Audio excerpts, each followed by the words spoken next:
السلام عليكم ورحمة الله وبركاته. ይህ የሐበሻ ሬዲዮ ሳምንታዊ ፕሮግራም ነው። السلام عليكم ورحمة الله وبركاته. ይህ የሐበሻ ሬዲዮ ሳምንታዊ ፕሮግራም ነው። الله لا يصف بالله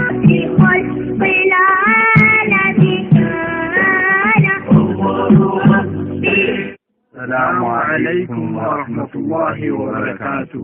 ይህ የሐበሻ ሬዲዮ ሳምንታዊ ፕሮግራም ነው።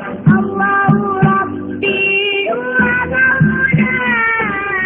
من خلق العالمين.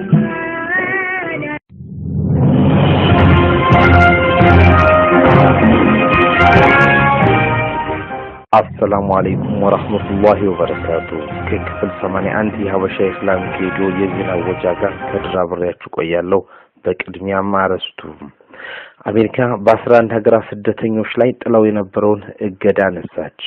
ሩሲያ በቀጣይ የአሜሪካ ኮንግረስ ምርጫ ላይ ተጽዕኖ ለመፍጠር ልትሞክር ትችላለች ሲል የሲአይኤ ዳይሬክተር አሳሰበ።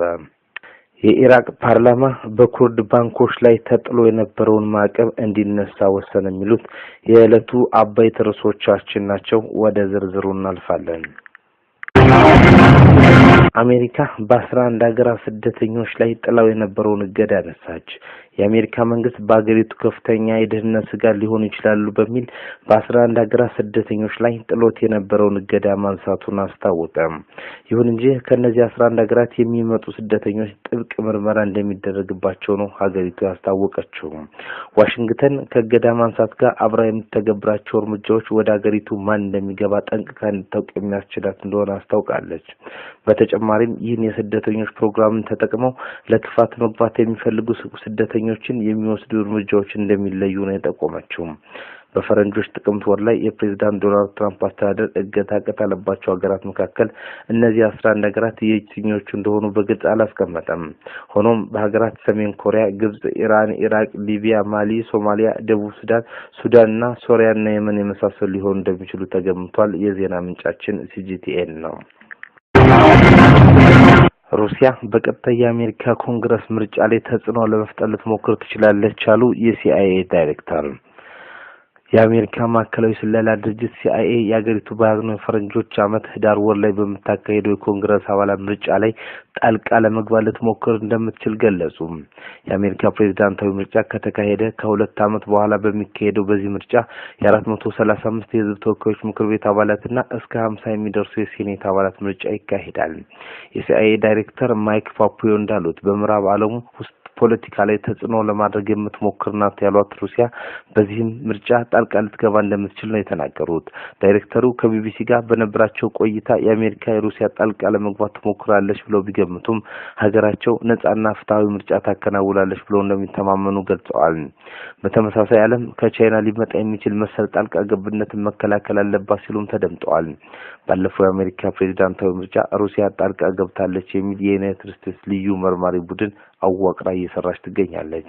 ይህ ቡድን የፕሬዝዳንት ዶናልድ ትራምፕ የምርጫ ቅስቀሳ ሰዎች ለሰውየው ማሸነፍ ሲሉ ከሞስኮ ጋር አብረው እንደሆኑም እየመረመረ ይገኛል። የዜና ምንጫችን ሮይተርስ ነው። የኢራቅ ፓርላማ በኩርድ ባንኮች ላይ ተጥሎ የነበረው ማዕቀብ እንዲነሳ ወሰነ። የኢራቅ ፓርላማ በኩርድ ግዛት ባንኮች ላይ ጥሎ የነበረው ማዕቀብ እንዲነሳ ወስኗል። ባግዳድ በኩርድ ባንኮች ማዕቀብ እንዲጥል አድርጋ የነበረው ግዛቷ ሀገር ለመሆን ህዝበ ውሳኔ ማድረጓን ተከትሎ ጫናን ለማሳረፍ ነበር። አሁን ላይ ማዕቀቡ የሚፈልገውን ኢላማ ስለመታ እንዲነሳ ነው የተወሰነው ነው የተባለው። የኢራቅ መንግስት ጥሎት የነበረው ማዕቀብ የኩርድ ባንኮች የአሜሪካ ዶላርን ጨምሮ የሌሎች የውጭ ሀገር ምንዛሬዎች ዝውውርና ሽያጭ እንዳያደርጉ የሚከለክል ነበር። በተጨማሪም ከኩርድ ግዛት የሚነሳ ማንኛውም ዓለም አቀፋዊ በረራዎች ላይ የኢራቅ ማዕከላዊ መንግስት እገዳ ጥሎ እንደነበር ይታወሳል። ባሳለፍነው ጥቅምት ወር የኢራቋ የኩርድ ግዛት በተደረገው ህዝበ ውሳኔ ብዙ አብዛኛው መራጭ ግዛቷ ራሷን የቻለች ሀገር እንድትሆን ድምጽ መስጠቱ ይታወሳል። ህዝበ ውሳኔውን ተከትሎ የተፈጠሩ ጫናዎች ግን ግዛቷ በኢራቅ አካላቷ እንድትቀጥል አስገድዷታል። የዜና ምንጫችን ሮይተርስ ነው። የተወደዳችሁ የሐበሻ ኢስላሚክ ሬዲዮ ክፍል 81 አድማጮች የዛሬው የዜና ወጃ ፕሮግራማችን የሰማችሁትን ይመስል ነበር። እስከ ሳምንት መልካም ጊዜ ተመኘው። ከቀሪ ፕሮግራሞች ጋር መልካም ቆይታ።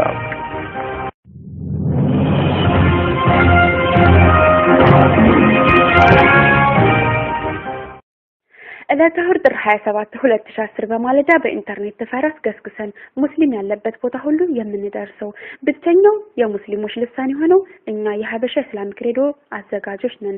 በተለመደው ኢስላማዊ ሰላምታ እንጀምራለን። አሰላሙ አለይኩም ወራህመቱላሂ ወበረካቱ። መላው ሴትም ሆነ ወንድ አድማጮቻችን እንደምን ሰነበታችሁ? ሳምንቱስ በምን ሁኔታ አለፈ ብዬ በመጠየቅ ከፕሮግራማችን ጅማሬ እስከ ፍጻሜው የተለያዩ ሐሳቦችን እያነሳን እንዘልቃለን። በነገራችን ላይ እናንተም ወጣቱ ሙስሊም ሊወያይበት እናንተ ልታነሱት ይገባል የምትሉን ካላችሁ በአድራሻችን ብትልኩልን የምናቀርብ መሆኑን እየገለጽን ዛሬ ግን ከቤተሰባችን የተለየ አቂዳ ያለው ሰው ቢኖርና ያ ሰው ደግሞ ከአህለል ሱና አቂዳ ወጥተን ወደ ኩፍር ወደ ጥሜት እንድንሄድ በተለያየ መልኩ ቢያስገድደን ምን ማድረግ ይገባናል የሚሉትን ሐሳቦች እኔና ወንድም ከድር በየዝግጅቶች ጣልቃ እያነሳን እስከ ፍጻሜው የምንቆይ ይሆናል። ይህ ችግር ደግሞ አሁን ላይ የብዙሃኑን ቤት እያንኳኳ የሚገኝ አይን ያፈጠጠ ችግር እየሆነ መጥቷል። አሁን ችግር መኖሩ ሳይሆን ችግሩን በመልኩ መወጣት አለብን የሚለው ወሳኝ ጥያቄ ይመስለኛል። እንደምታውቁት በዋትስአፕ ግሩፓችን ከቅርብ ጊዜ ወዲህ እኛስ ምን እናደርጋለን የሚል አዲስ የመወያያ ፕሮግራም አዘጋጅተናል። በዚህ ዝግጅት በተለያዩ ጊዜያት የጀማ ልጆችን የገጠሙ አጣብቂኝ ችግሮችን በሐሳብ ብቻ ይዟችሁ ይያል የመፍትሄ ሐሳቦችን ጭንቅ ላላቸው ወንድምና እህቶቻችን እናመላክታለን። በእነሱ ችግር ዳግም እኛ ለወደፊት እንዳይገጥመን የምንማርበት ቢደርስብን መፍትሄው ምን ሊሆን እንደሚችል የምናውቅበት መሠናዶ ይሆናል ብለን እናስባለን። በዚህ ዝግጅት የተማረም ያልተማረም ሴትም ይሁን ወንድ ያላድሮ ያለ ሀፍረት መሳተፍ ይኖርበታል። በግሩፕ ሜሴጅ ይበዛብኛል የሚል ካለም ውይይት የማይኖርበት ጸጥ ያለ ግሩፕ አዘጋጅተናል። እናም ወደዛ እንቀይራለን። አሁን ለውይይት አቅርብልን የችግር ጨንቆኛል የሚል ካለም በአድራሻችን ላኩልን እያል የሳምንቱ አሸናፊ እህታችን ረማ መሐመድ ነች። ለአቂዳ ትኩረት እንስጥ የሚለው የዛሬ መልእክቷ ነው። ወደ መጀመሪያው መዝባ እናልፋለን። ያ ሙሐመድ ያ ኡመቱ አባት ታደላለች ነቢ ፋጢመት ከመዲና ከውቧ ከተማ ካለረቱን ከማንስ ልስማማ ያ ሙሐመድ ያ ኡመቱ አባት ታደላለች ነቢ ፋጢመት ከመዲና ከውቧ ከተማ يا محمد يا أمة أباد سجل لك نبي فاطمة كمدينة كوبا كتما قال الرسول كمان مثل اسمما يا محمد يا أمة أباد سجل لك نبي فاطمة كمدينة كوبا كتما قال الرسول كمان مثل اسمما مسكانا يدبا يا حبيبي شكر لرزاقك يا حبيبي ما يمتاكل يا حبيبي يا فتر الخلق يا حبيبي يا محمد يا أمة أباد سجل لك نبي فاطمة كمدينة كوبا كتما قال الرسول كمان ሻሃችን ከቅርብ ጊዜ ወዲህ በተለመደ ሁኔታ አዳዲስና ሲነሱ የማንሰማቸው ርዕሶች በብዛት ግን የኛ ጀማዓ ሰዎች ካለማወቅ ይሁን ከባህል ተጽዕኖ ወይም ዲንን ካለማወቅ የተነሳ የሚሰሩትን ከዲን ጋር የሚጻረሩ ተግባራቶች በሬዲዮናችን በማንሳት እያስተማሩን ይገኛሉ። እኛም ይበል ይጠንክር በርቱ ለማለት እንወዳለን። ለዛሬ ደግሞ እንድንሰማው ያዘጋጁልንን ደርስ በመቀጠል የምንሰማው ይሆናል።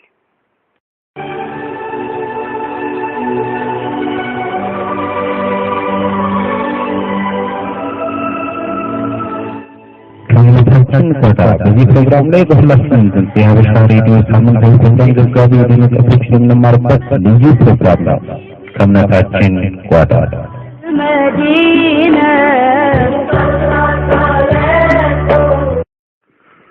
الحمد لله رب العالمين وصلى الله وسلم على سيدنا محمد طه الأمين وعلى آله الطاهرين وصحابته الميامين اللهم ارزقنا الإخلاص في القول والعمل.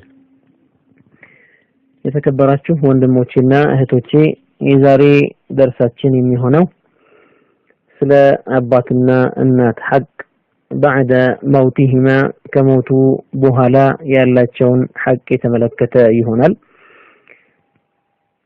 ይህ አርዕስት ሙሂም ስለሆነ ከልባችን እንከታተለው። አላሁ ስብሓነሁ ወተዓላ የወላጆች ሐቅ ታላቅ እንደሆነ በቁርአን ላይ ሲነግረን وقضى ربك ألا تعبدوا إلا إياه وبالوالدين إحسانا إما يبلغن عندك الكبر أحدهما أو كلاهما فلا تقل لهما أف ولا تنهرهما وقل لهما قولا كريما واخفض لهما جناح الذل من الرحمة وقل رب ارحمهما كما ربياني صغيرا. الله تعالى بذه قرآن آية من لنا جيته ወስኗል አዟል። ጌታህ እኮ እርሱን እንጂ ሌላን እንዳትገዙ አዟል። እንዲሁም ደግሞ ለወላጆቻችሁ ደግሞ መልካምን እንድትውሉም አዟችኋል። ከሁለት አንዳቸው ወይም ደግሞ ሁለቱም ሸምግለው እድሜያቸው ገፍቶ ከደረስክባቸው ኡፍ የሚለውን ቃል እንኳን እንዳትጠቀም እነሱ ላይ ኡፍ እንዳትላቸው፣ እንዲሁም እንዳትገላምጣቸው መልካም የሆነ ንግግር ጥሩ ንግግርን አናግራቸው ይላል አላሁ ተዓላ። እንዲሁም የመተናነስ የሆነ ክንፍን ደግሞ ዝቅ አድርግላቸው፣ ዱዓም አድርግላቸው። ወቁል ረቢ ርሐምሁማ ከማ ረበያኒ ሰጊራ፣ እኔ ህፃኑኝ እንደተንከባከቡኝ ህፃኑኝ ለኔ እንደለፉ እንደደከሙ እንዳዘኑልኝ አንተም ደግሞ ረሕመትህን ስጣቸው ብለህ ለምንላቸው ይላል አላሁ ስብሓነሁ ወተዓላ። የወላጆች ሐቅ ለነሱ የምናደርገው መልካም ስራ በሐያታቸው እያሉ ብቻ ሳይሆን ዱንያን ለቀው ወደ አኺራ ከተሸጋገሩ በኋላም የሚቀጥል ነገር ስለሆነ ይህን ነገር መዘንጋት የለብንም። ለዚያ ነው ረሱሉላህ ሰለላሁ ዐለይሂ ወሰለም ዓኢሻ በዘገቡት ሐዲስ አንድ ሰው መጥቶ ጠየቃቸው። ምን አላቸው? ኢነ ኡሚ ፍቱሊተት ነፍሱሃ ወአራሃ ለው ተከለመት ተሰደቀት فهل لها أجر إن تصدقت عنها؟ قال نعم متفق عليه. من አላቸው እናቴ እኮ በድንገት ሞተች፣ ብትናገር ኖሮ መጨረሻ ላይ ከሞቷ ፊት ብትናገር ኖሮ ሰደቃ አድርጉልኝ ትል ነበረ። አሁን እኔ ሰደቃ ባደርግላት ትጠቀማለች ወይ? فهل لها أجر إن تصدقت عنها? ለርሷ ሰደቃ ባደርግላት አጅር ይኖራታል ወይ ብሎ ጠየቃቸው። ነብያችን አለይሂ ሰላቱ ወሰላም ምን አሉ? ነዓም አሉ። አዎ ይጠቅማታል አሉ የኛ ነብይ አለይሂ ሰላቱ ወሰላም። ይሄንን ሐዲስ ቡኻሪና ሙስሊም ናቸው የዘገቡት ማለት ነው። ሌላም እንደዚሁ ወላጆች ለምሳሌ ጾም ኖሮባቸው ሳይጾሙ ቢሞቱ ግዴታ የሆነባቸውን ጾም ሳይጾሙ በድንገት ይሞቱ እንደሚጾምላቸውም ይህንን የሚያመለክትም ሐዲስ አለ። روى البخاري ومسلم عن عائشة رضي الله عنها أن رسول الله صلى الله عليه وسلم قال من مات وعليه صيام صام عنه وليه. عند ሰው ጾም ኖሮት ግዴታ የሆነ ጾም ኖሮበት ሳይጾመው ከሞተ ወልዩ ይጾምለታል አሉ። ወልይ ሲባል እዚህ ቦታ ላይ ወላጅ ሊሆን ይችላል ወይም ደግሞ ልጆችም ሊሆኑ ይችላሉ። የአባታቸውን የእናታቸውን ያለባቸውን ጾሞች ሊጾሙላቸው ይችላሉ። አጅሩ ይደርሳቸዋል፣ ይጠቀሙበታል ማለት ነው። ይህ ብቻ አይደለም፣ ሐጅም ኖሮባቸው ሳያደርጉ የሞቱ ከሆነ ሌላ ሰው ሐጅ ሊያደርግላቸው ይችላል። ይህንንም ቡኻሪና ሙስሊም የዘገቡት ሐዲስ ነው። ከአብዱላህ ኢብኑ አባስ ረዲየላሁ ዐንሁማ أن امرأة خثعمية قالت يا رسول الله إن فريضة الله أدركت أبي شيخا كبيرا. أباتي በጣም ያረጁ ትልቅ ሰው ናቸውና ሐጅ ግዴታ ሆኖባቸዋል ደርሶባቸዋል። لا يثبت على الراحلة ነገር ግን አባቴ የሚጋልቡትን እንስሳ ላይ ረግተው መቀመጥ አይችሉም ከእርጅና የተነሳ በጣም ደክመዋል።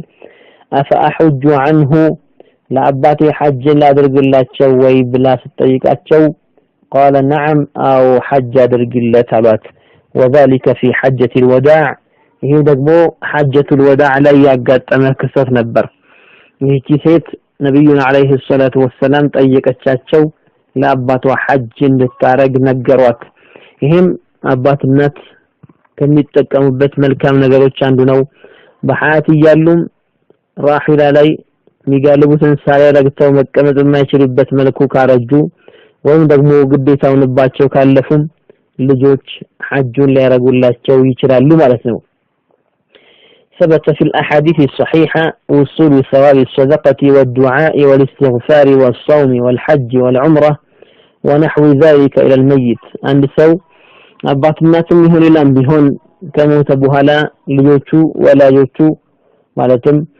ወይም ወንድሞቹ እህቶቹ የሚያረጉለት ዱዓ ሰደቃ استغفار ጾም ሐጅና ዑምራ ሌሎች መልካም ስራዎች ሰዋቡ እንደሚደርሰው ብዙ ሐዲሶች ላይ የተረጋገጠ ነው ቁርአንን መቅራትም ደግሞ ዒባዳህ ነውና መልካም ስራ ነውና ይጠቀምበታል فتصل الى الميت እነዚህ ስራዎች ሰዋቦች ወደ መይቱ ይደርሳል لانه لا فارق بينها وبين ذلك العبادات المذكوره ቁርአንን መቅራትና በሌሎቹ ዒባዳዎች መካከል ምንም አይነት ለውጥ የለምና ልክ ጾም መጾም ሰደቃ ማድረግ ሐጅ ማድረግ እነዚህ ለዚህ ሰውዬ እንደሚጠቅመው ሁሉ ከዛሊከ ቁርአንን መቅራትና ሰዋቡን ለሱ ማለትም ማድረስም እንደዚሁ የሚጠቅመው ነገር ይሆናል ማለት ነው قال أبو عبد الله القرطبي في التذكرة أصل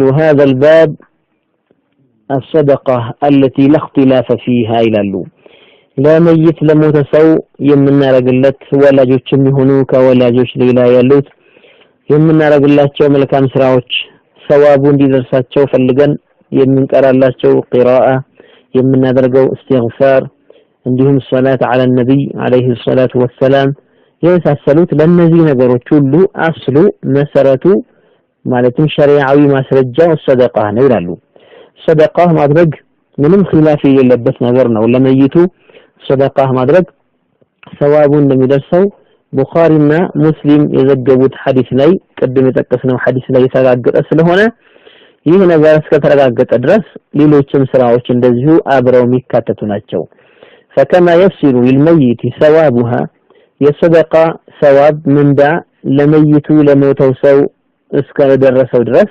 እንደሚጠቀምበት ሁሉ فكذلك تصل قراءة القرآن والدعاء والاستغفار قراءة القرآن والدعاء والاستغفار يا قرآن عندهم دمو يدعاء أن يستغفارا ثواب يدر سوال مالتنا إذ كل ذلك صدقة فإن الصدقة لا تختص بالمال هي يعني تكسنا وتكنا الله لسو قرآن المقرات دعاء مادرق استغفار مادرق راسو صدقة نو صدقة የሚባለው በገንዘብ የሚገደብ አይደለም ምናሉ ስለዚህ صدقة የሚባለው ነገር በሸሪዓ እስከተረጋገጠ ድረስ መይቱ እስከተጠቀመበት ድረስ እነዚህን ነገሮችም ይተጠቀምባቸዋል ይላሉ አቡ አብዱላህ القرطبي تذكرة ለተባለ ኪታባቸው ላይ ኢማም السيوطي ደግሞ ያሉትን ስንመለከት قال الحافظ السيوطي في شرح الصدور واستدلوا على الوصول بالقياس على ما تقدم من الدعاء والصدقة والصوم والحج والعتق فإنه لا فرق في نقل الثواب بين أن يكون عن حج أو صدقة أو وقف أو دعاء أو قراءة كازي من الجنزبو بشريعوي مسرجة قياس من يبالو مسرجة توصلو دعاء صدقة صوم حج عتق النزيه نظرش مهكل من الناية ليونة يلم ثوابه بمدرس قد لي كلهم መይቱ ይተቀምበታል ይህ የሞተው ሰውዬ በሰደቃ እንደሚተቀመው ሁሉ በሐጅም ይተቀማል በዚክሩም በዱዓኡም በእስትግፋሩም ይተቀማል ለምን ሐዲሶች ላይ ብዙ የሆኑ ሐዲሶች ላይ የተጠቀሱ ማስረጃዎች አሉ እነዚህ ሐዲሶች በጥቅል ስንመለከታቸው መጅሙዓቸው አንዳንድ ضعيف የሆኑ ሐዲሶች ቢኖሩም እንኳን ሌሎቹ ደግሞ ቡኻሪና ሙስሊም የዘገቧቸው ጠንካራና ሷሂህ የሆኑ ሐዲሶች ስለሆኑ የሐዲሶቹ ስብስብና ጥንክር ምንም ያስገነዝባል የሞተ ሰው በሰደቃ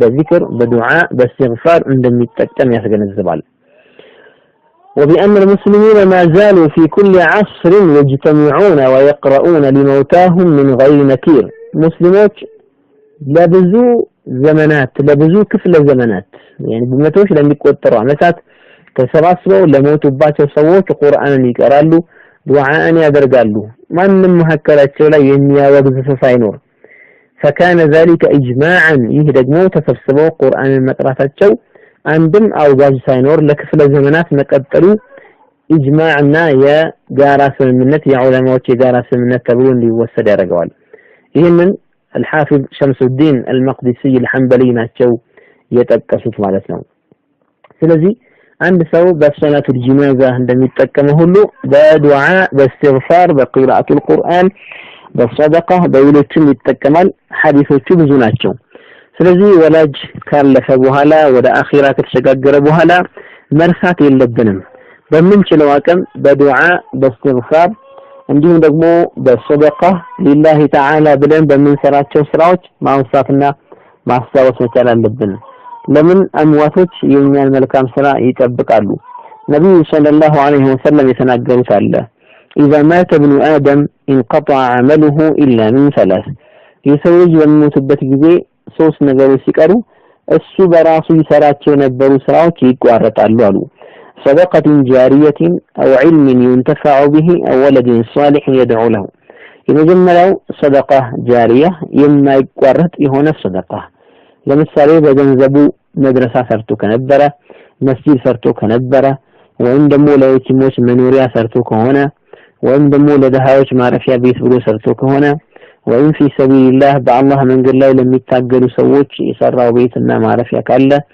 ለሙዓሊሞች ለመሻይኾች ለዲን ሰዎች ለኸይር ስራ መሰረታዊ የሆኑ የዲን ስራዎች እንዲሰሩበት ብሎ የገነባው ቤት መድረሳ መስጂድ የመሳሰሉት ነገሮች ካሉ ይሄ ነገር እስከተጠቀሙበት ድረስ ሰውየው አጅሩ ይቀጥልለታል አይቋረጥበትም ቋሚ የሆነ ሁሌ የሚቀጥል የማይቋረጥ ሰደቃ ሁለተኛው ወዕልም ينتفع به ነው ሰዎች የሚጠቀሙበት ዒልም ዕውቀት ለአላህ ብሎ ያስተማረው ዒልም ካለው በእኽላስ ያስተማረው ዒልም ካለው ይህንን ሰዎች ተምረው ሲሰሩበት ሲጠቀሙበት ለሌላውም ሲያስተላልፉ ይህንን ዒልም እሱም ይጠቀምበታል ማለት ነው ከሞተ በኋላም ቢሆን ይሄ ዒልም ሰዎች እስከተጠቀሙበትና እስካስተላልፉት እስከተማሩት ድረስ የዚህ ሰውዬ ሰዋብም ይቀጥላል ሞቶም ቢሆን አይቋረጥም አወለዱ ሷሊሒን يدعو له ሚለው ወይም ደግሞ ሷሊህ የሆነ ልጅ ካለው ይሄ ልጅ ዱዓ ካረገለት እንደዚህ ይጠቀማል ሷሊህ ልጅ ዱዓ ያረግለታል ሲባል ከሷሊህ ልጅ ሌላ ያለው ጎረቤት ወይም ሷሊህ ወንድም ወይም ሷሊህ ዘመድ ቢያረግለት አይጠቀምም ማለት ሳይሆን ይሄ እሱ በሐያቱ ያለ ተርቢያ ያደረገው የነፋለትና ያስተማረው ልጅ ስለሆነ የሱ ውጤት ነው ማለት ነው የራሱ ውጤት ከሞተም በኋላ የሚጠቀምበት ነገር ይሆናል ነው ስለዚህ ወላጆች ለልጆቻቸው ብዙ ይለፋሉ ይደክማሉ ለልጆቻቸው ሲሉ ይራባሉ ለልጆቻቸው ሲሉ ይጠማሉ ለልጆቻቸው ሲሉ ብዙ ውጣ ውረድና ብዙ በላ ብዙ መከራን ይሸከማሉ ለልጆቻቸው ሲሉ እንቅልፍ ያጣሉ ይሄን ላይ ያደረጉ ወላጆች ከሞቱ በኋላም ምን ያለቀው ወደ አኺራ ከተሸጋገሩ በኋላ መረሳት የለባቸውም በሰደቃ እናስታውሳቸው በዱዓ እናስታውሳቸው በእስትግፋር እናስታውሳቸው حتى አንሰው እስትግፋርን ዙር ዳርጎ ይዞ ለነሱ ቢያረግላቸው ከተሸሁድ በኋላ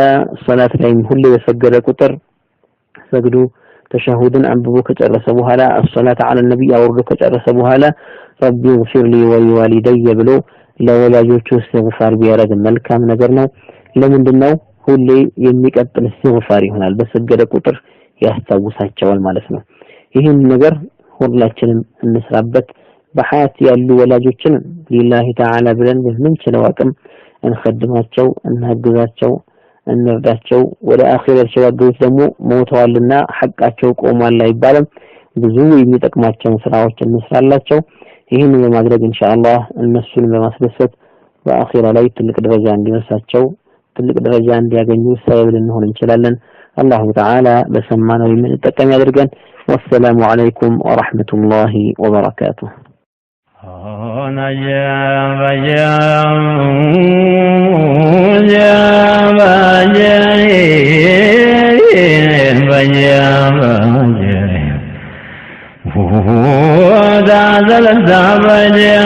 ምስጋና ይድረሰው በጁድ በከረሙ በእኛ ለለገሰው በልብስናው ቁጥር ለእኛ በመለሰው ኒዕማው አያሌ ነው ቁጥር የማልደርሰው ተወደቀ በላይ ስንቱን ሰው አነሳው ተቋ እያስታጠቀ ዒርፋን አለበሰው አሪፎቹን መውደድ ስንቱን ቀሰቀሰ በኑር በሁዳቸው ወደ እሱ እየመራ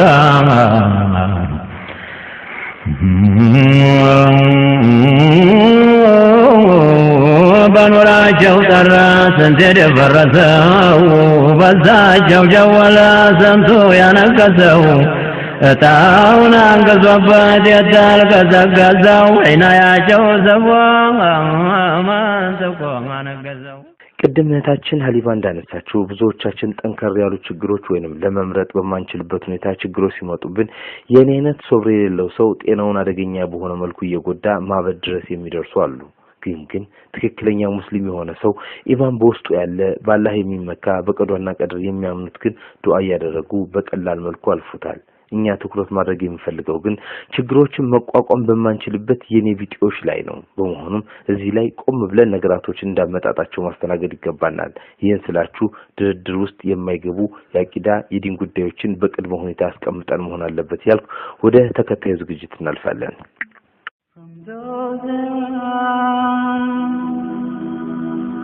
I hear a sigh. Oh God, oh God. ይድረስሽ መልክቴ ደም ያስተሳሰረን ይሆንሽው ዘመዴ ቀድመሽ ተሰደሽ ያለሽው ከሆዴ ድንገት አገኘሁሽ ብዬ ደስ ሲለኝ ይሄ ሰው ሀገር ምን አስተማረብኝ እኔም ከሀገር ወጣሁ ካንቺ ከተልብዬ ዕውቀትን ተማርኩኝ አስኖልኝ ጌታዬ አንቺ በሄድሽበት ምን እንዳጋጠመሽ ሳስብ ሳንሰላስል ብዬ ልጠይቅሽ ተገናኘን ብዬ ደስታዬ ሳያመሽ ድንገቱን ነገርሽኝ አስደንጋጭ መከራ በዱንያ አጥሞ የሚያጠፋ አኺራ ኡስታዝ ነን ተብዬ የጥመት መሪዎች አስተማሩሽና የኢስላም ጠላቶች ብለሽ ያስረዳሽኝ ይሄ ነው የኔ እምነት በስደት ሀገር ላይ አገኘሁኝ ዕውቀት ብለሽም ነገርሽኝ ፈጣሪ የምለው ይወጣል ይወርዳል ከአርሽ በላይ ነው አላህ አርሽ ላይ ነው ብለሽ ስትታወሪ አዋቂ መምሰልሽ ትንሽም አታፍሪ በጣም አዘንኩልሽ ልቤ ተሰበረ ምላስሽ ሳያውቀው ኩፍር ተናገረ ከዓለም ተብቃቃ እያለን ቁርአኑ ለምን አስፈለገ አርሽ ላይም ሆኑ መቼ ይሄ ብቻ ብዙ ነግረውሻል በጥመት መርዛቸው ልብሽን አስረዋል መውሊድም ሐራም ነው ተወሱል ሽርክ ነው እያሉ አውርተዋል ሰላዋት በጀማዓ ማለቱ ክልክል ነው ብለውሽ ይሆናል ብትሰሚኝ እህቴ ልንገርሽ እውነቱን ቆርጠው ተንስተዋል ጀሃነም ሊወስዱን ሱናን ተግባሪዎች ሙስሊም ነን እያሉ አላህን ከፍጡር ያመሳስላሉ ኸይሩን ስራ ሁሉ ቢድዓ ነው ቢሉሽ አትቀበያቸው እውነት አይምሰልሽ መውሊድ እያወጡ ሰላዋት ማብዛቱ በአንድ ተሰባስቦ ሙስጠፋ ማውሳቱ ብለሽ ጠይቂያቸው ምንድነው ጥፋቱ መጤ ነው ይሉሻል ትንሽም ሳያፍሩ ለነሱ የሚያመች ካልሆነ ነገሩ ግና መጤ ሆኖ የበዛ ነው ኸይሩ ቢድዓ በሁለት ተከፍሎ ይታያል መጥፎውም ጥሩም ቢድዓ ይባላል እነሱ አለባቸው ቢድዓተን ዶላል ቁርአን በልብ ወለድ መፈሰር ይዘዋል ለዓለሙ ፈጣሪ አካል አድርገዋል ይህ አይነት ቢድዓ ጀሃነም ያስገባል አትከታያቸው መንገዱን ለቀዋል አላህ የጠራነው ከፍጥራን ባህሪ ከዓለማት ተብቃቅቶ ዘላለም ዘውታሪ እህቴ ተመለሽ ከስረሽ እንዳትቀሪ ቀጠሮ ሳይደርስሽ የአኺራ ጥሪ ሸሃዳተይን ብለሽ በሐቅ ተመሪ ይድረስ ትበላለሽ እህቴ ሌላ መሐመድ ወሰላሙ አለይኩም ወራህመቱላሂ ወበረካቱ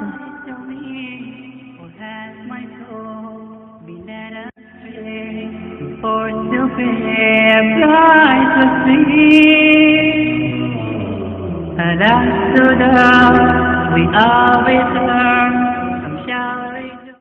የተከበራችሁ አድማጮች አሰላሙ አለይኩም ወራህመቱላሂ ወበረካቱሁ ሞቱን ምን ያክል አስታውሰው ያውቃሉ አላሁ ተዓላ በተከበረው ቁርአኑ ሁሉም ነፍስ ሞትን ቀማሽ ናት ይለናል ታላቁና አዛኙ የዓለማት ልዑል የእዝነት ራህመት የሆኑት ነብዩ ሐቢቡና መሐመድ አለይሂ ሰላቱ ወሰላም ሲናገሩ ብልህ ሰው ማለት የራሱን ፍላጎት ጨቁኖ ከሞት በኋላ ላለው ህይወቱ የሚሰራ ነው ሲሉ ይናገራሉ።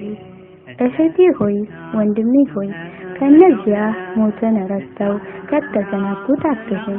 ከነዚያ አላህን ረስተው አላህን ነፍሳቸውን ካረከሳቸው እንደዚሁም ከአዱንያና ከአኺራ በጎ ነገሮች አላህ ካራቃቸው ነገ ሞታቸውን ከማያስታውሱት ሰዎች አትሁን። ሁሌም ለዘላለማዊ ሀገራቸው ሞትን አስበው ከሚዘጋጁት ሁን። መውላና ረሱላችን መሐመድ አለይሂ ሰላቱ ወሰላም በሐዲሳቸው እንደዚህ ማለታቸውንም አስታውስ። ራሳችሁን ለመጨረሻይቱ ዓለም አዘጋጁ። ጥፍጥና ቆራጭ የሆነውን ሞትን ማስታወስን አብዙ የሚለውን የሰይዳችንን ንግግር መዘንጋት የለብህም። ሞትን ማስታወስ ያበዛ ሰው 3 ነገሮች ያገኛሉ በማለት አቡ ቀታዳ ረዲየላሁ ዐንሁ ይናገራሉ። አንደኛ በፍጥነት ተውበት ያደርጋል። ሁለተኛ የልብ መስተካከልን ያገኛል። ሶስተኛ ለኢባዳ መነሳሳትን ያበዛል። ዑለማዎቻችን እንደዚህ በማለት ይናገራሉ። ሞት እንደ ሰይፍ ነው፣ አንገታችን ላይ ተጥዷል። መቼ ወድቆ እንደሚቆርጠን አናውቅም። ስለዚህ ለተውባ መቻኮል ያስችለን ዘንድ ሞትን መዘንጋት የለብንም። ሞትን እያስታወሱ ለመጨረሻይቱ ሀገራቸው ከሚዘጋጁት ባሮቹ ያደርገን። አላሁመ አሚን። ወሰላሙ አለይኩም ወራህመቱላሂ ወበረካቱ። When it must leave its body's home and meet with its eternal fate.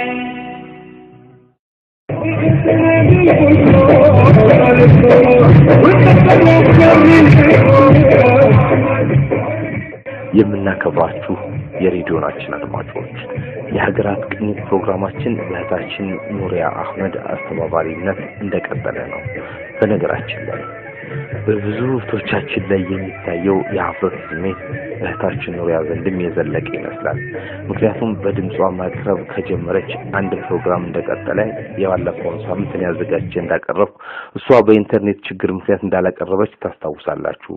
ይሄኛውን ፕሮግራም ራሷ ስክሪፕቱን ጽፋ ነገር ግን ድምጽ ባንተ ይሁን ብለህታችን ወደኔ ይዘው መጣለች። እህታችን ኑሪያ ያዘጋጀችውን እንደሚከተለው አቀርበዋለሁ። አፍሪካ ብዙ ሀገሮች የሚገኙባት አህጉር ነች። አንዳንድ ሀገሮችም ብዙ ቁጥር ያለው የእስልምና ተከታይ ህዝብን በመያዝ ቀዳሚ ይሆናሉ።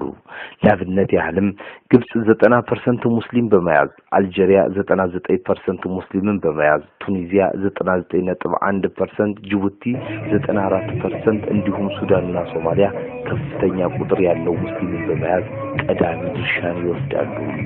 ናይጄሪያ ደግሞ 50% የሚሆነው ህዝቧ ሙስሊም ነው። ይህን ያክል ለመንደርደሪያ ካልኳችሁ ለዛሬ ስለ አንድ አፍሪካዊት ሀገር ላስቃኛችሁ ወደድኩ።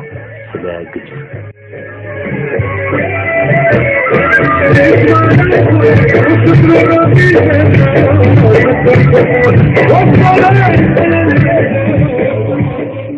ተከታዩ ለናለች እናታችን ኑሪያ። ግብጽ በሰሜን ምስራቅ አፍሪካና በደቡብ ምዕራብ ኤዥያ የምትገኝ ሀገር ናት። ግብጽ ጋዛና እስራኤል በሰሜን ምስራቅ፣ የአቀባ ባህረ ሰላጤ በምስራቅ፣ ቀይ ባህር በምስራቅና በደቡብ፣ ሱዳን በደቡብና ሊቢያ ደግሞ በምዕራብ ያዋስኗታል። ጥንታዊት ግብጽ የስልጣኔ መነሻ ነች። የስነ ጽሑፍ፣ ግብርና፣ ህትመት፣ የሃይማኖትና የማዕከላዊ አስተዳደር መነሻ ነች። እንደ ኤሮፒያን አቆጣጠር በ2016 በተደረገው ጥናት ከ95 ሚሊዮን በላይ ነዋሪዎች ያሏት ግብጽ በሰሜን አፍሪካ ብዙ ህዝብ ካላቸው ሀገሮች ቀዳሚዋ ስትሆን ከአፍሪካ ደግሞ ናይጄሪያና ኢትዮጵያን በመከተል ሶስተኛ ደረጃ ላይ ተቀምጣለች። አብዛኛው የግብጽ ህዝብ የሚኖረው 40,000 ስኩዌር ኪሎ ሜትር በሚሸፍነውና ለእርሻ በሚሆነው በናይል ወንዝ የባህር ዳርቻ ነው። አብዛኛው የግብጽ ክፍል የሚሸፍነው የሰሃራ በረሃ ግን ጥቂት የሚባሉ ነዋሪዎች ነው የሚኖሩበት። ግማሽ አካባቢ የሚሆኑት የግብጽ ነዋሪዎች ከሚኖሩት በከተሞች አካባቢ ነው። ማለትም በካይሮ፣ አሌክሳንድሪያና በናይል ደለል አካባቢ የሚገኙ ከተሞች ላይ ነው የሚኖሩት። ግብጽ በሰሜን አፍሪካ በመካከለኛው ምስራቅ እንዲሁም በሙስሊሙ ዓለም ተጽዕኖ ፈጣሪ የምትባል ሀገር ነች። በመካከለኛው ምስራቅ የግብጽ ኢኮኖሚ ቀዳሚ ነው። በአፍሪካ ደረጃም በኢኮኖሚያ ሁለተኛ ደረጃ ላይ ተቀምጣለች። የግብጽ የዩናይትድ ኔሽን ነን አላይን ሙቭመንት፣ አረብ ሊግ፣ አፍሪካን ዩኒየን እና ኦርጋናይዜሽን ኦፍ ኢስላሚክ ኮኦፕሬሽን መስራች አባል ሀገር ነች። የግብጽ ኢኮኖሚ የተመሰረተው በግብርና፣ በመገናኛ ብዙሃን፣ በነዳጅ፣ በተፈጥሮ ጋዝና በቱሪዝም ነው። ከ3 ሚሊዮን በላይ የሚሆኑ ዜጎቿ ደግሞ ውጭ ሀገር ይሰራሉ። በዋነኝነት በሊቢያ፣ ሳውዲ አረቢያ፣ በፔርሻ የባህር ሰላጤና በአውሮፓ። በግብጽ የአስዋን ግድብ በ1970 ማለቁና በናስር ሐይቅ ምክንያት በናይል ወንዝ አካባቢ በባህላዊ መንገድ የተመሰረተው ግብርናና ስለ ምህዳር እንዲለወጥ እንዲሻሻል አድርጓል። ቱሪዝም አንዱና ትልቁ የግብጽ ኢኮኖሚ መሰረት ነው። በ2008 ከ12.8 ሚሊዮን በላይ ቱሪስቶች ግብጽን የጎበኙ ሲሆን ወደ 11 ቢሊዮን ዶላር ገቢም ተገኝቷል። 12% ያህል የሚሆነው የሰው ኃይልም ቱሪዝም ሴክተር ላይ ይሰራል። የግብጽ ሜዲትራኒያን የቀይ ባህር ዳርቻዎች ዋነኛ የግብጽ የቱሪስት መዳረሻዎች ሲሆኑ የአቀባ ባህረ ሰላጤ ዳርቻዎች ሳፋጋ፣ ሻርም ኤልሼክ እንዲሁም ሁርላጋ፣ ሉክሰር፣ ደሃብ፣ ራስ ሳይደር ኤንድ ማርሳ ዓለም የታወቁ የቱሪስት መዳረሻዎቿ ናቸው። የግብጽያን ጎሳ በሀገሪቱ ትልቁን ድርሻ የሚይዝ ሲሆን ከጠቅላላ ህዝቧ 91%ን ይይዛል። ሌሎች እንደ አባዛስ፣ ቱርክስ፣ ግሪክ፣ ቤዱቬን የሚባሉ ሌሎች ጎሳዎች በሀገሪቱ ይኖራሉ። ግብጽ ውስጥ 5 ሚሊዮን ስደተኞች ሲኖሩ አብዛኞቹ ከሱዳን ናቸው። ጥቂት ቁጥር ያላቸው ደግሞ ከኢራቅ፣ ከኢትዮጵያ፣ ሶማሊያ፣ ደቡብ ሱዳንና ከኤርትራ የመጡ አይጠፉባትም። የግብጽ የሀገሪቱ የሥራ ቋንቋ አረብኛ ሲሆን ሀገሪቱ ውስጥ የሚነገሩ ሌሎች ቋንቋዎች ደግሞ የግብጽ አረብኛ 68%፣ የሳውዲ አረብኛ 29%፣ የምስራቃዊ ግብጽ ቤዳዊ አረብኛ 1.6%፣ የሱዳን አረብኛ 0.6%፣ ዶማሊ 0.3%፣ ኖቪን 0.3%፣ ቤጃ 0.1%፣ ሲዊና ሌሎችም ናቸው። በተጨማሪም ግሪክ፣ አርሜኒያ፣ የኢታሊ ቋንቋ ዋነኛ የስደተኞች ቋንቋዎች ናቸው። የግብጽ ከተሞችን ስናይ ካይሮ 8 ሚሊዮን 105,071 ነዋሪዎችን በመያዝ አንደኛ ስትሆን አሌክሳንድሪያ 4 ሚሊዮን 388,219 ነዋሪዎችን በመያዝ ሁለተኛ፣ እንዲሁም ጊዛ ደግሞ 3 ሚሊዮን 348,401 ነዋሪዎችን በመያዝ ሶስተኛ ደረጃ ላይ ተቀምጣለች። በአሁኑ ሰዓት ግብጽን እየመሯት ያሉት ፕሬዝዳንት አብዱል ፈታህ አልሲሲ ሲሆኑ የሚኖሩትም ካይሮ ውስጥ በሎፓሊስ ቤተመንግስት ውስጥ ነው። ጠቅላይ ሚኒስትሯ ደግሞ ሸሪፍ እስማኤል ይባላሉ። የምናከብራችሁ የሐበሻ ኢስላሚክ ሬዲዮ አድማጮች የዛሬው የሀገራት ቅኝት ግብጽን እንደሰማችሁ ታይተናል። በነገራችን ላይ ይህንን ፕሮግራም አዘጋጅታ ያላከችልን እህታችን ኑሪ አህመድ ያመሰግን። የዛሬው የሀገራት ቅኝት ይመስላል። በቀጣይ ሳምንት ሌላ ሀገር ይዘንላችሁ እንመጣለን። መልካም ሳምንት። አላህ ያ መውላ አላህ ያ መውላ አላህ ያ መውላ አላህ ያ መውላ ሰልምና ሚን ኩል البላ الله يا مولا الله يا مولا الله يا مولا الله يا مولا سلمنا من كل البلاء نجمره بسم الله بسم على يتام قوي يا نكرتنا جلم صاحي يا ودود يا منوق وانتم يا صاحب عقلنا الحمد لله يا ودود يا ودود يا ودود شرنا وزينا لما ينافري እንደምታውቁት ደርስ ወይም ትምህርት ዳዕዋ ካለ ሁሌም በተማርነው ጉዳይ ያልገባን ነገር ሊኖር ይችላል ወይም ደግሞ አውቀንም ይሁን ሳናውቅ በብስጭትም ይሁን በግዴለሽነት የምንፈጽመው ነገር ሊኖር ይችላል ያንን የውስጣችንን ጥያቄ ተቀብሎ የሚያስተናግድ አሊም ያስፈልገናል እኛም ጥያቄዎችን ሰብስበን በሼይኽ አቡበከር የምናስመልስበት ዝግጅት ከአድማጮች መድረክ ይሰኛል በዚህ ዝግጅት ወንድምና እህቶቻችን በጠየቁት ጥያቄ እኛ የምንማርበት ጥንቅር በመሆኑ በትኩረት እንድንከታተለው በማለት ወደ ዝግጅቱ እናልፋለን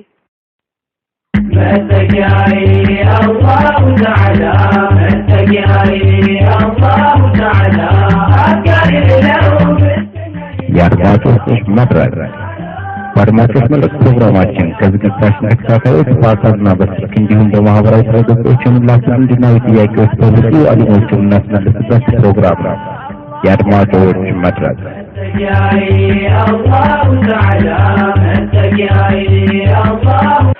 የተወደዳችሁ አድማጮቻችን የክፍል 81 የአድማጮች መድረክ ጥያቄና መልስ ፕሮግራማችን አሁን ተጀመረ እንደሚከተለው አቀርብላችኋለሁ የመጀመሪያው በጽሁፍ ነው የደረሰኝ አንድ የጸነሰች ሰው ጽንሷን ያወቀች ብታስወርደው ሁክሙ ምንድነው ምን ማድረግ አለባት ሽኩራን አልያወቀ ከጁምሁርተት ሱዳን الحمد لله وصلى الله وسلم على رسول الله وعلى آله وصحبه ومن والاه دون አንዲት ሴት ጽንሷን ሆን ብላ ብታስወርደው ሁክሙ ምንድነው የሚለው ጽንስን ማስወረድ በሁለት አይነት መልኩ ይታያል ሩህ ከመነፋቱ በፊት ማለትም 4 ወር ከመምላቱ በፊትና ሩህ ከተነፋበት በኋላ ተብሎ ሁለት አይነት መልኩ እናያለን ሩህ ከመነፋቱ በፊት ከሆነና አውረቷን በማትገልጽበት መልኩ ማለትም አጅነቢ ለማንኛውም ሰው ከባል ወሌላ ለሆነ ሰው አውረቷን በማትገልጽበት መልኩ መድኃኒትን በመጠጣት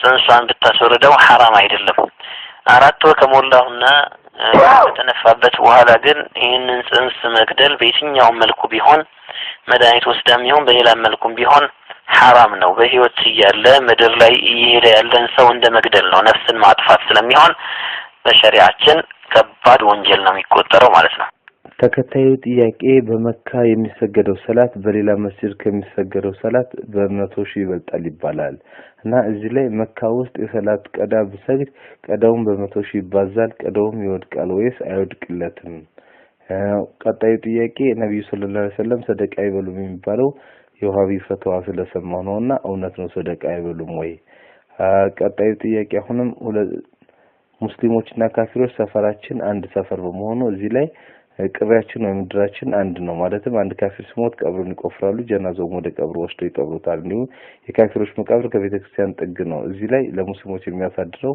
ጫና አለ ወይ ይህ ነገር ቢመለስልኝ መስጂዱል ሐራም ውስጥ መካ ውስጥ የሚሰገደው ሶላት በ100 ሺህ ይባዛል ይሄ ደግሞ አዳም ሆነ ቀዷም ቢሆን ያው ነው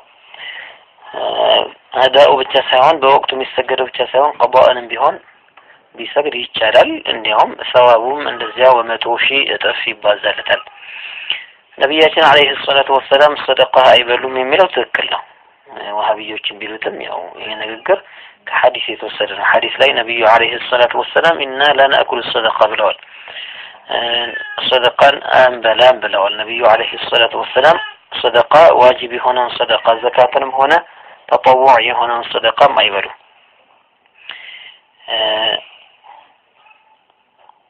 ሙስሊሞች ከካፊሮች ጋር እድር ተገቡና በካፊሮቹ በሚሞቱበት ሰዓት ወደ መቃብር መውሰድና ወይ መቃብር መቆፈር በሸሪዓው መቆፈሩ ወይም ደግሞ መቅበሩ حرام አይደለም ይቻላል ምንም እንኳን የእድር ሁኔታ አንዳንድ حرام ነገሮች የሚገቡበት ከሆነ ከነሱ ጋር መጋራቱ አይፈቀድም ማለት ነው መቃብሩ ምንም እንኳን ወደ ቤተክርስቲያኑ አጠገብ ቢሆንም እንኳን ቤተክርስቲያኑ ጋር ወደዛው ወደ ቤተክርስቲያኑ ሲወሰድ ጀናዛው መሽኘት አይቻልም ምክንያቱም ኩፍራዊ ተግባሮችን ሊያረጉበት ስለሆነ የሚወሰደው ከዚያ ወጥቶ ግን ወደ መቃብሩ ሲሄድ ግን መውሰዱ ግን ይቻላል ማለት ነው ሰላም አለይኩም የሐበሻ ሬዲዮ አቅራቢዎች እንደምናችሁ ሁኔ አለሁ አልহামዱሊላህ ኸይር ጀዛችሁን አላህ ይክፈላችሁ ብዙ የማናቀውን ነገር ብዙ ትምህርት አሳውቃችሁናል እኔ ጥያቄ ነበረኝ ጥያቄ በፍርድ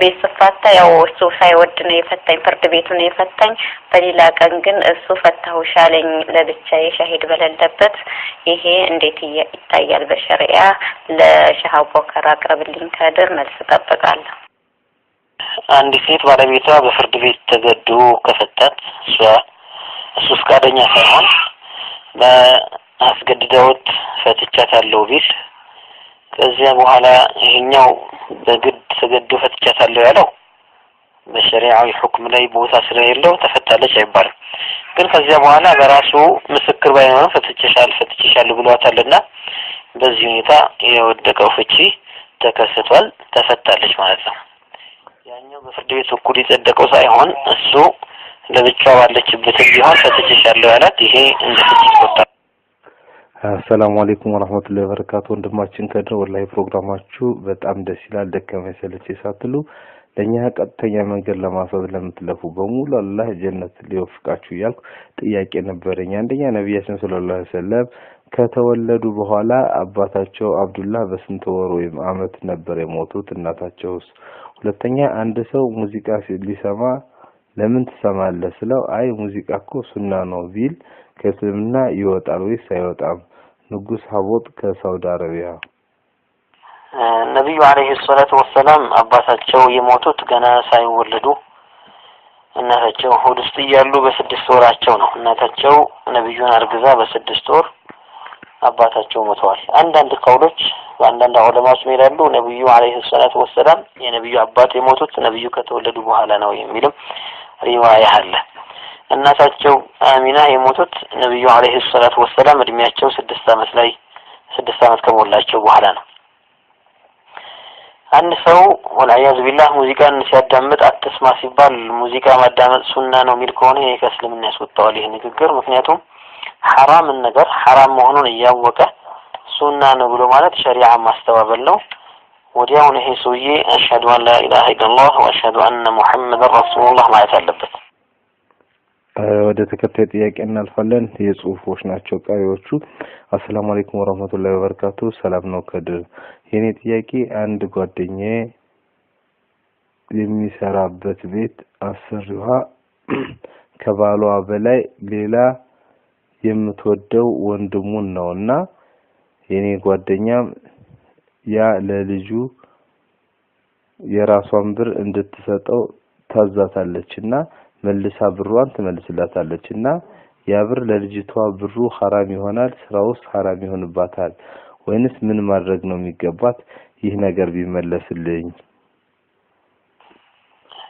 አንድ ሴት መሰራበት ቤት ያለችው ሴትዮ صاحبة البيت የቤቱ ባለቤት ከባሏ ሌላ የምትወደው ሰው ካለ እና የባሏን እንደምትወዳለች የተባለው ከሱ ጋር በሐራም ግንኙነት ካላቸው ለዚያ ብለው በሐራም ግንኙነታቸው ለዚህ ሲባል ብር መስጠት ምሰራዋ ልጅ ይሄንን ብር ለሱ ከራሷ በሰጣም ቢሆን ከሴትያ መቀበል አይፈቀድላትም ምክንያቱም በሐራም ነውና ግንኙነታቸው ግንኙነት ሲባል ግብረ ስጋ ግንኙነት ባይሆንም አላቃቸው በሐራም ጉዳይ ነውና እሷ መስጠው ገንዘቡ መስጠው ይሄንን ግንኙነት ለመቀጠል ነውና እዛ ምሰራዋ ሴት ማገዝ የለባትም ስራውን ምን ማድረግ አለብኝ የሚለው ስራዋን ልትሰራ ትችላለች ነገር ግን እንዲህ አይነት ነገር አርጊ ካለቻት ግን እሺ ማለት የለባትም በእንደዚህ አይነት ነገር የምታስገድዳት ከሆነ አላህን ተወክላ ወጣ ሌላ ስራ ማፈልግ አለባት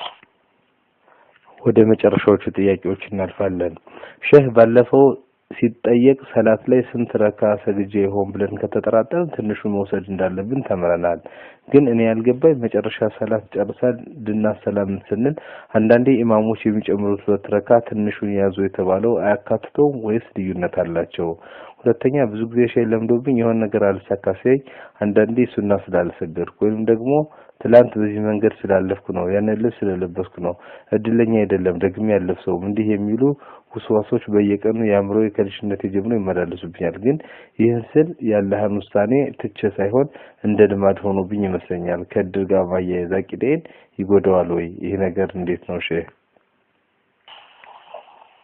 ስንት ረካዓ እንደሰገደ አንድ ሰው ከተጠራጠረ 2 ረካዓ ነው 3 ነው ብሎ ካለ በትንሹ ነው የሚይዘው 2 ረካዓ ነው ይላል ወይም 3 ነው ወይስ 4 ነው ካለ 3 ነው ብሎ ይዛል።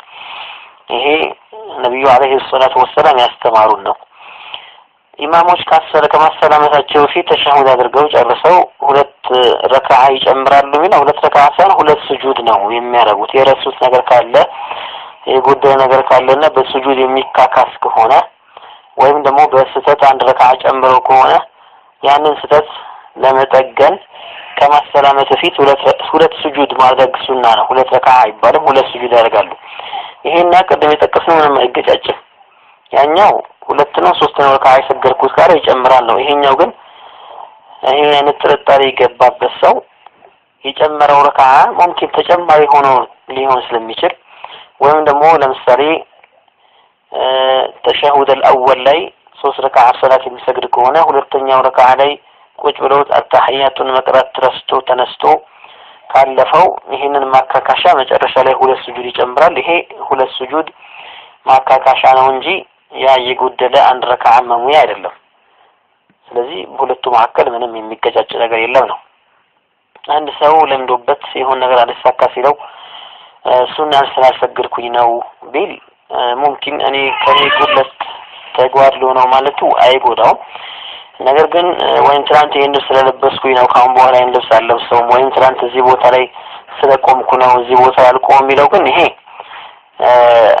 ከእንደዚህ አይነት ጋር ተያያዥነት የሌለው ነገር ነው። ማንኛውም ሰው አንድ ነገር ሲያጋጥመው قدر الله وما شاء فعل الله تعالى ወሰነው አላህ የሻው ሆነ ነው ማለት ያለበት። እንደ አቂዳ ግን ይሄን ነገር አይጎዳውም። እሱ አቂዳው አላህ የሻው ነው የሚሆነው እስከሚል ድረስ አንዳንድ ነገሮችን ሲያጋጥሙት በልቡ ላይ እንዲህ አይነት ወስዋስ መምጣቱ ብቻ አቂዳውን ያበላሸው። የምናከብራችሁ የሐበሻ ኢስላሚክ ሬዲዮ አድማጮች የዛሬው ጥያቄና መልስ ፕሮግራማችን የሰማችሁት ይመስል ነበር። ከቀሪ ፕሮግራሞች ጋር መልካም ቆይታ ተመኝቼ እኔ ሰዓቱን ለቀሪ ፕሮግራም ለቀኩ። صلى الله وسلم عليك يا زيني يا مصطفى يا قرة العين صلى الله وسلم عليك يا زيني يا مصطفى يا قرة العين صلى الله وسلم عليك يا زيني يا مصطفى يا قرة العين صلى الله وسلم عليك يا زيني يا مصطفى يا قرة العين يا مصطفى قرة العين يا مصطفى قرة العين صلوات يا مصطفى يا قرة العين يا يا مصطفى يا قرة العين صلوات يا مصطفى يا قرة العين تتعددوا يا مصطفى يا قرة العين لنبي محمد نورات والنيل يا مصطفى يا قرة العين صلى الله وسلم عليك يا زيني يا مصطفى يا قرة العين يا مصطفى قرة العين يا مصطفى قرة العين نبي نبتر يا مصطفى يا قرة العين نستمر يا مصطفى يا قرة العين نبي نداد يا مصطفى يا قرة العين نسترد يا مصطفى يا قرة العين الطراقنا كون يتنكو كان يعني يا مصطفى يا قرة العين صلى الله وسلم عليك يا زيني يا مصطفى يا قرة العين ካሁን በፊት በተደጋጋሚ እንዳላችሁ አሁን ላይ ላለነው ትውልድ ባለባበስ በኢማን ባላህ ላይ ባለን እምነት በመፍቃቃት በተውሂድ ባለን ጥንካሬ የበፊት ሙስሊሞች እንዴት ነበሩ ብለን በተለያዩ አጋጣሚዎች የተጻፉን ታሪኮች ማገላበጣችንን ቀጥለናል።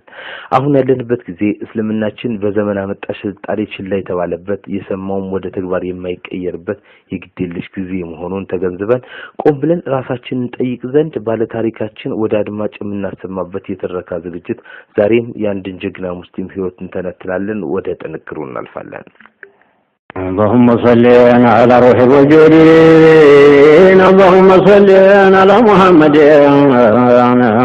اللهم صل አባ በዚህ ፕሮግራማችን አሁን ባለው ተግባር አይነው ኢስላም ባለበት ታሪክ የሚቃኝበት ዝግጅት ነው።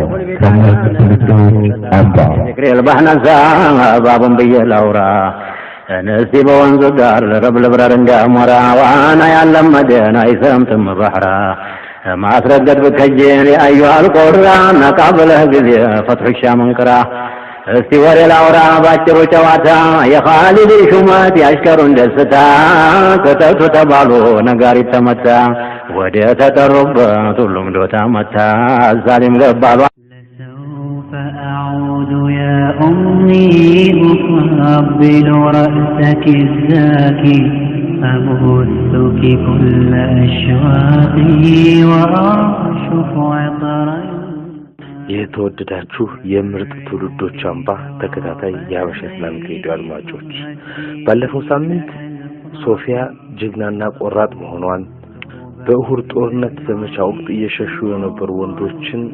የምታሸማቅቅ እንደነበረች ነበር ገልጸን ያቆምነው። የዛሬው ደግሞ እንደሚከተለው አቀርብላችኋለሁ። ነብዩ ሰለላሁ ዐለይሂ ወሰለም ሶፊያ ረዲየላሁ ዐንሃ ወደ ፊልም ቦታ ያመራች መሆኗን እንዳዩ ዙበይር ረዲየላሁ ዐንሁ በመጥራት የወንድሟን የሐምዛን ረዲየላሁ ዐንሁ ሙት አካል እንዳታይ ከመንገድ ይመልሳት ዘንድ አዘዙት። ሐምዛ ረዲየላሁ ዐንሁ ወህሺ ኢብኑ ሐርብ የተባለ ቅጥረኛ እጅ ተገደለ። ሐምዛን ያስገደለችው ሂንድ የተባለች ሴት ስትሆን በበድር ጦርነት ላይ በሐምዛ ረዲየላሁ ዐንሁ እጅ የተገደለውን ኡትባ የተባለውን አባቷን ለመበቀል ነበር። ሂንድ ከሐምዛ ሬሳ ላይ አፍንጫና ጆሮአቸውን ቆረጠች። እንዲሁም ደረታቸውን በመሰጠቅ ልባቸውን ቆርጣ በላቸው። ዙበይር ረዲየላሁ ዐንሁ ለእናቱ የነብዩ ሰለላሁ ዐለይሂ ወሰለም ውሳኔ ነገራት። እሷም ነብዩ እንድትመለስ ያዘዙበት ምክንያት ወዲያውኑ ተገነዘበች። እንዲህም አለች፣ የወንድሜ ሬሳ እንደተቆራረጠ አውቃለሁ፣ ነገሩን አልችልም፣ ግን ምን አደርጋለሁ? ፍጹም መታገስ አለብኝ። ነብዩ ሰለላሁ ዐለይሂ ወሰለም ሁኔታዎች መረጋጋታቸውን እንደተገነዘቡ ሶፊያ ረዲየላሁ ዐንሃ የወንድሟን ሬሳ እንድታይ ፈቀዱላት። ሬሳውንም እጅግ አሳዛኝ በሆነ ሁኔታ ባየችው ጊዜ ኢና ኢላሂ ወኢና ኢላሂ ራጂዑን በማለት ፈዛ ቆመች። ጥቂት እንደቆየችም አላህ ይምረው ዘንድ ጸሎት በማድረስ እንባዋን አረገፈች። ነብዩ ሰለላሁ ዐለይሂ ወሰለም አምራ መልቀሷን ባዩ ጊዜ ራሳቸው መቆጣጠር ተስኗቸው አይኖቻቸው በባ ተሞሉ። እሷም በማጽናናትም እንዲህ አሉ፣ ጅብሪል ሐምዛ ኢብኑ አብዱል ሙጠሊብ በጀነት ያለና የመልእክተኛው አንበሳ አምባል ተጠራ ሲል ነገረኝ። ነብዩ ሰለላሁ ዐለይሂ ወሰለም ሶፊያ ረዲየላሁ ዐንሃ በአንድ ቤት ውስጥ አብረው ያደጉ ስለነበሩ በጣም ይወደዱ ነበር። ሶፊያ ከተከበረ ቤተሰብ የመጣች ሴት በመሆኗ ሁሉም ያከብሯታል። ጀግናና ደፋር ሴትም ነበረች። በቆራጥነቷ ለኢስላምና ለሙስሊሞች ያደረገችው አስተዋጽኦ ፍጹም የሚረሳ አይደለም። በ5ኛው ዓመተ ሂጅራ በተደረገው የሐዘብ ጦርነት ላይ ጣዖት አምላኪው ነገደ ቁረይሽና በአረብ የኖሩ የነበሩ ይሁዳውያን በመተባበር የኢስላም ማዕከል በነበረችው መዲና ላይ ጥቃት ከፈቱ። የሴራው ተባባሪ የሆኑት አማጺ ይሁዳውያን በኑ ቁረይዞች ደግሞ ሙስሊሞችን ለማጥፋት ተሰለፉ። ወቅቱ ለሙስሊሞች ፈታኝ ነበር። ቢሆንም ከቆራጥነታቸው ዝንፍ አላሉ። ለአላህ ውዴታ ሲሉም ህይወታቸውንና ሀብታቸውን መስዋዕት አደረጉ። የኢስላም ጠላቶችን እስከ ሞታቸው ድረስ ለመፋለም ቁርጥ ውሳኔ አደረጉ። በዚህ ወሳኝ ወቅት ሴቶችና ህፃናትን ከውስጥ ባንዳዎች ከአይሁድ በኒ ቁረይዛ ሴራ መከላከሉ ዋነኛና አስፈላጊ ተግባር ነበር። በመሆኑም በነብዩ ትእዛዝ ፈሪያ በተባለ ግቢ እንዲሰባሰቡና ሐሰን ኢብኑ ሳቢት ረዲየላሁ ዐንሁ ጥበቃ እንዲያደርግላቸው ተደረገ። ምንም እንኳን ግቢው ጠንካራ ቢሆንም ከአደጋ ፍጹም የጠራ አልነበረም። ነብዩና መላው ሰሃባ መዲናን ከኢስላም ጠላቶች ጥቃት ለመከላከል ተሰልፈዋል። በግቢውና በበኑ ቁረይዝ ክልልም አንዳች መገጃ ነገር አልተነገረም። አንድ ይሁዳዊ በግቢው ውስጥ የነበረው ሁኔታ ለመቃኘት ወደዛው ብቅ አለ። በአጋጣሚ እመት ሶፊያ ሰውየውን እንዳየች ሰላይ መሆኑን ተገነዘበች። ይህ ሰው ወደ በኑ ቁረይዝ ተመልሶ በግቢው ውስጥ ሴቶችና ህፃናት ብቻ መኖራቸውን ሪፖርት ካደረገ ጥቃት እንደሚጥሉባቸው አሰበች። ለዚህም ጠባቂው ሐሰን ረዲየላሁ ዐንሁ ይህን አይሁድ እንዲገለው አሳሰበችው። እርሱም በበሽታው ባደረገበት የአካልና የአእምሮ ድክመት ሳቢያ ሊገለው እንደማይችል ገለጸላት። በተጨማሪም ከዚህ ይሁዳዊ ጋር መጋፈጥ ብችል ኖሮ በአሁኑ ሰዓት እዚህ በመቅረት ፈንታ ከነብዩ ጎን ይሰለፍ ነበር ማለት መለሰላት። ይህች ቆራጥ ሴት ከሐሰን ረዲየላሁ ዐንሁ ይህንን መልስ እንደሰማች አንድ ድንኳን መወጥሪያች ካልሆነቀር ሰላዩ ይሁዳዊ ጭንቅላቱን በመፈጠቅ ገደለችው። ከገደለችው በኋላ ሐሰን አንገቱ እንዲቆርጠው ብትጠይቀው አሁንም እንደማይችል አረጋገጠላት። አማራጭ በማጣቷም ራሷ ቆርጣው ከግቢው ውጭ ጣለችው። የጓዳቸውን መዘግየት ምክንያት ለማረጋገጥ ወደ ግቢው የመጡ የበኒ ቁረይዝ ይሁዳውያን አንገቱ ተቆርጦ ባገኙ ጊዜ የተጠናከረ የሙስሊም ኃይል በቤት ውስጥ ይኖራል የሚል ግምት አደረባቸው። በዚህም የተነሳ ወደ ውስጥ ዘርቆ ለመግባት አልደፈሩም። በዚህ ሁኔታ ጀግናዋ ሶፊያ ረዲየላሁ ዐንሃ በሙስሊም ሴቶችና ህፃናት ላይ ሲደርስ የነበረውን የይሁዳውያን ጥቃት በማክሸፍ ከታላቅ አደጋ ጠብቃቸዋለች። ይህች ታላቅ ሙስሊም ወይዘሮ በዑመር አልፋሩቅ ረዲየላሁ ዐንሁ የስልጣን ዘመን በ73 ዓመቷ ከዚህ ዓለም በሞት ተለየች። አስክሬኗም በበቂ መካነ መቃብር በክብር አረፈ። በባረከችው ታላቅ ስራ ሙስሊም ማህበረሰብ ወይም ኡማው እስከ የውመል ቂያማ ምጽአት እንደታወሰች ትኖራለች። የተወደዳችሁ የሐበሻ ኢስላሚክ ሬዲዮ ክፍል 81 ተከታታዮቻችን እንድች አይነት ጀግና ሙስሊም ህብረተሰብ አፍርቷል። የሙስሊም ታሪካችን ከዚህም በላይ ይሆናል። ዛሬስ ያሉ እህቶቻችን ጀግንነታቸው የት ድረስ ነው?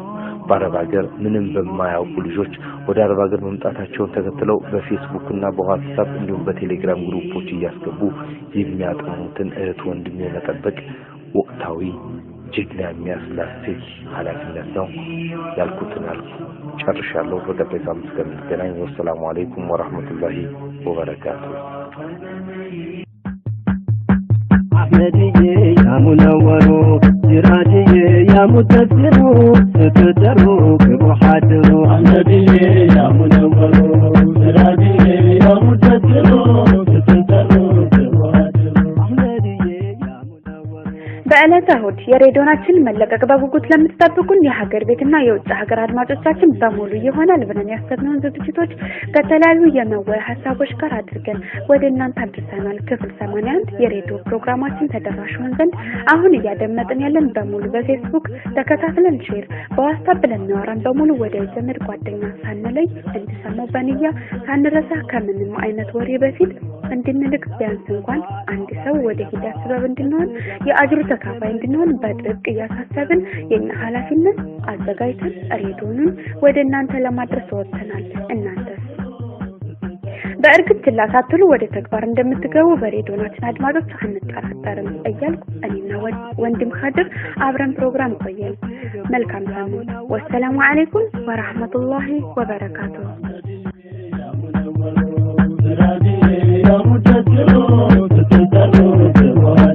እንዳልሰጋ አንተን ሸጋ አርጉኝ ጨጋ እንደ አቡበክሩ ስትጠሩ ግቡ ሐድሩ አህመድዬ ያ ሙነወሩ ሲራጅዬ ያ ሙደሲሩ ስትጠሩ ግቡ ሐድሩ ወሳችን ሩሃችን ክብራችን ማያሳፍሩ ስትጠሩ ግቡ ሐድሩ